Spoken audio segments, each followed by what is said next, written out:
آج کل ہم دیکھتے ہیں دعات کو، علماء کو علم کی کمی کی وجہ سے دعوت کو مشکل بنا کے پیش کرتے ہیں۔ کیا ہے دعوت پیش کرنا ہو، یاد رکھو آپ جس کے سامنے دعوت پیش کر رہے ہیں، قرآن میں دیکھو یہود کو دیکھتا ہے، یہود کو دعوت کیسے دینا اللہ بیان کیا، نصارہ کیسے دینا نصارہ کو بیان کیا، غیر مسلم کیسے سمجھانا بیان کیا۔ تو ہر ایک کے ساتھ اللہ تبارک و تعالیٰ اسلوب بیان کرتا ہے، تو اسی اسلوب پہ ہمیں چلنا چاہیے۔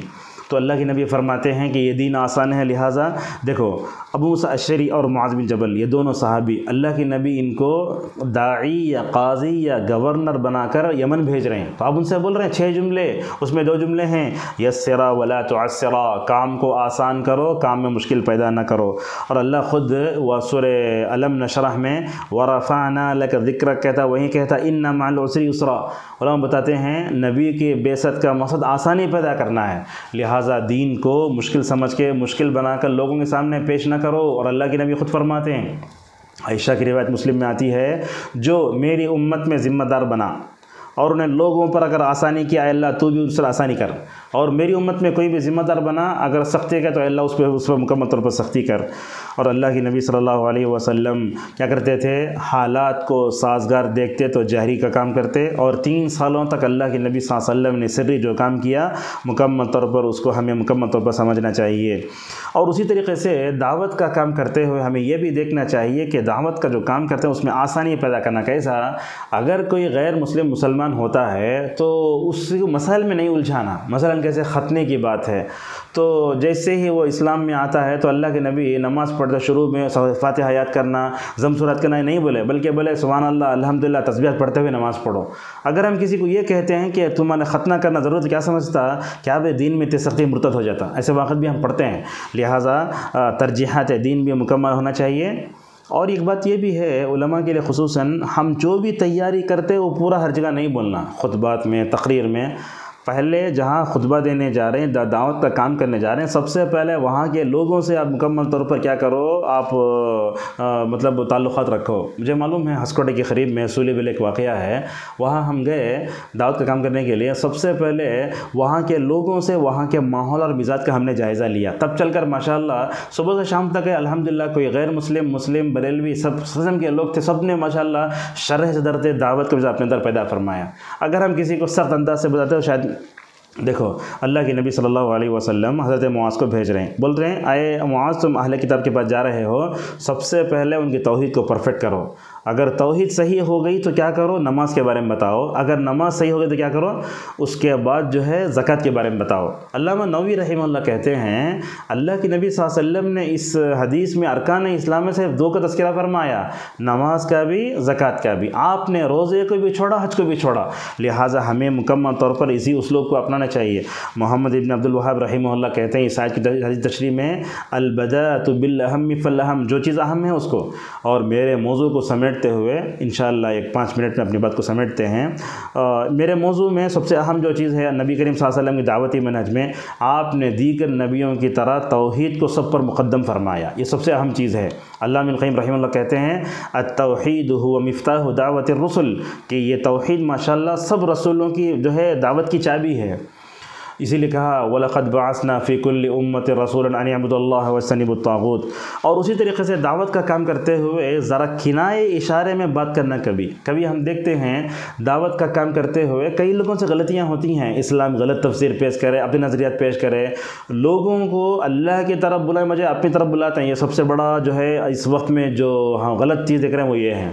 علامہ البانی رحمہ اللہ کے بارے میں علماء کہتے ہیں ان کی سب سے بڑی جو ہے جو بہترین کام انہوں نے کیا، علامہ البانی نے اپنے شاگردوں کو اپنے ذات سے نہیں جوڑا بلکہ حق سے جوڑا، اور کوئی نبی آ کر یہ نہیں بولا کونوا عباد اللہ، میرے بندے بن جاؤ، بلکہ اللہ کے لیے بلانا چاہیے۔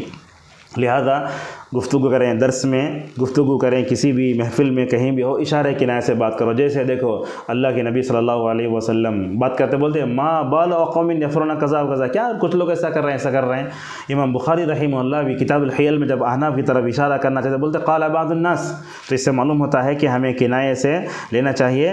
ممبروں پر نام لے کر بولنا ضرور بھی بول سکتے ہیں، ورنہ ممبروں پر نام لے کر بولنے سے ہوتا کیا ہے، ہر مسلک کے لوگ جو ہے مسجد میں خطبہ سننے آتے ہیں، اگر آپ کسی پر نکیر کرتے ہیں تو ہوتا کیا ہے، وہ سیدھے راستے پر آنے والا شخص بھی نعوذ باللہ اس سے بھٹک جاتا ہے۔ اور کبھی اللہ تعالیٰ نبی صلی اللہ علیہ وسلم کو دعوتی منہج بتانے کے لیے نبیوں کی مثالیں پیش کرتا ہے۔ دیکھو سورہ ہود میں، سورہ شعراء میں حضرت نوح علیہ السلام کا، صالح کا، شعیب کا، لوط کا، موسیٰ کا تذکرہ کرتے فرماتا ہے کہ اے نبی ان کے راستے پر چلو۔ اور اسی طریقے سے رسول اکرم صلی اللہ علیہ وسلم بھی مثالیں دیتے تھے، اللہ کی نبی صلی اللہ علیہ وسلم نے مثالیں دی۔ دیکھو مثالوں سے سمجھائے کیسے، غار کا قصہ بولے، 3 لوگ غار میں گئے اور آپ صلی اللہ علیہ وسلم نے وہ واقع بیان فرمایا، ابرص کیسے تھا۔ اور اسی طریقے سے اور ایک بات بھی ہے، کیا آج کی درس کی اہم چیز ہے، معروف اور منکر میں بیلنس ہونا۔ صرف معروف کی طرف بلائے یہ بھی غلط ہے، خالی انکار منکر کرتے رہے یہ بھی غلط ہے۔ آج ہم دیکھتے ہیں مسلمانوں کی تنظیموں میں، تحریموں میں نام لیے بغیر بولتے ہیں، صرف معروف کا حکم دیے، منکر کو چھوڑ دیے، تو منکرات کو چھوڑنے کی وجہ سے یہ بنی اسرائیل ہلاک ہوئی۔ کانوا لا یتناہون عن منکر فعلوا، لہذا معروف اور منکر دونوں کو ایک ساتھ لے کر چلیے، معروف کا بھی حکم دو، منکر، اس لیے اللہ نے کیا کہا، وَلْتَكُن مِّنكُمْ أُمَّةٌ يَدْعُونَ إِلَى الْخَيْرِ يَأْمُرُونَ بِالْمَعْرُوفِ وَيَنْهَوْنَ عَنِ الْمُنكَرِ وَأُولَٰئِكَ هُمُ الْمُفْلِحُونَ۔ یہ کام کرے تو کامیابی ہوتی۔ اگر آپ خالی معروف کا حکم دیے، منکر کو چھوڑ دیے، یا منکر کرے معروف کو چھوڑ دیے تو غلط ہو جاتا ہے۔ اور اللہ تبارک و تعالیٰ صحابہ کی تعریف کرتے ہوئے فرماتا ہے، الذین ان مکناہم فی الارض اقاموا الصلاۃ وآتوا الزکاۃ وامروا بالمعروف ونہوا عن المنکر وللہ عاقبۃ الامور۔ اور اسی طریقے سے کیا ہے، انکار منکر کے درجات، منکر کیسا ہے اس کے مطابق ہم لوگ درجہ لانا چاہیے۔ بات چھوٹی ہے، سزا سخت دے رہے تو غلط ہو جائے گا۔ اور اسی طریقے سے ہمیں کیا کرنا چاہیے، دعوت کے لیے سفر بھی کر سکتے ہیں، جیسا کہ نبی کریم صلی اللہ علیہ وسلم نے دعوت کے لیے ماشاءاللہ صحابہ کو بھیجا۔ اور دعوتی منت میں ایک چیز یہ ہے کہ ہم دعوت کا کام ماشاءاللہ مطلب دعوت کے میدان میں کرتے رہیں، مگر دعا کرنا نہ بھولیں، یہ بڑی اہم ہے، اس کو ہم نے فراموش کر دیا ہے۔ دیکھو حضرت عمر ابن خطاب رضی اللہ عنہ کے اسلام لانے کا سبب آپ کی دعا تھی، آپ دعا کرتے تھے۔ ابو ہریرہ کی ماں کے لیے بھی آپ نے دعا کی، ماشاءاللہ، اللہم دی ام ابی ہریرہ، اللہ کے نبی کے گھر سے نکل کر ابو ہریرہ اپنے گھر بھی نہیں گئے، ماشاءاللہ نبی کی دعا گھر تک پہنچ گئی۔ اور اسی طریقے سے دعوت کا کام تو مایوس بھی نہیں ہونا چاہیے۔ اللہ تعالیٰ یہ اہم بات بتاتا ہے کہ مایوس کبھی نہیں ہونا، اور مثالوں سے سمجھانا چاہیے۔ اور ایک چیز بھی ہے دعوت منہج میں، اللہ کے نبی کے سامنے والے کو ذرا برداشت کرنا۔ اللہ کے نبی کی زندگی دیکھو آپ، کیسا کیسا نہیں ستایا گیا، اللہ اکبر۔ میں سمجھتا ہوں سرداران قریش اللہ کے نبی کو تکلیف دینے کے لیے، میں سمجھتا ہوں کوئی راستہ نہیں چھوڑے، اتنا سمجھایا، ستایا۔ مدینے میں گئے، منافقین نے آپ کو ستایا، وَهَمُّوا بِمَا لَمْ يَنَالُوا، قرآن کے اس ٹکڑے میں اللہ نے کہا جو کچھ ان کے بس میں نہیں تھا اس کے ذریعے بھی انہوں نے نبی کریم صلی اللہ علیہ وسلم کو تکلیفیں دیں۔ لہٰذا سامنے والے کو حریف مت سمجھو، سامنے والے کو برداشت کرو۔ اور علماء ایک بات بتاتے، ہر ایکشن پہ ری ایکشن نہیں لینا، یہ بھی اہم چیز ہے۔ وہی چیز آ رہی، ہم دیکھتے ہیں آج کل ہر چیز کو سوشل میڈیا پہ پھیلا جا رہا ہے، اگر آپ اس کے خلاف ایکشن لیں تو اس بڑی بن جاتی ہے۔ ابوالکلام آزاد رحمہ اللہ فرماتے ہیں، میں دشمن کے اعتراض کی طرف توجہ نہیں دیتا، اگر اس کی طرف اعتراض پہ اگر میں جو ہے توجہ دیا تو میرا کام ٹھپ پڑ جائے گا۔ اور اسی طریقے سے اپنے اندر دائی کے اوصاف بھی پیدا کرنا چاہیے۔ آج کے درس کا خلاصہ یہ ہے، دنیا میں دعوت کا کام کامیاب اس وقت ہو سکتا ہے جب ہم دائی اعظم صلی اللہ علیہ وسلم کو نمونہ بنائیں۔ اور دوسری بات آج کے درس کی ہے کہ ہم تمام نبیوں کی طرح، رسول اکرم صلی اللہ علیہ وسلم کی طرح ہم توحید کو سب سے پہلے ماشاءاللہ مقدم رکھیں۔ دنیا میں بھی جن لوگوں نے رسول اللہ کے دعوتی منہج کو ماشاءاللہ لازم پکڑا، اللہ نے کامیابی دی۔ ابن تیمیہ کو دیکھو، ابن القیم کو دیکھو،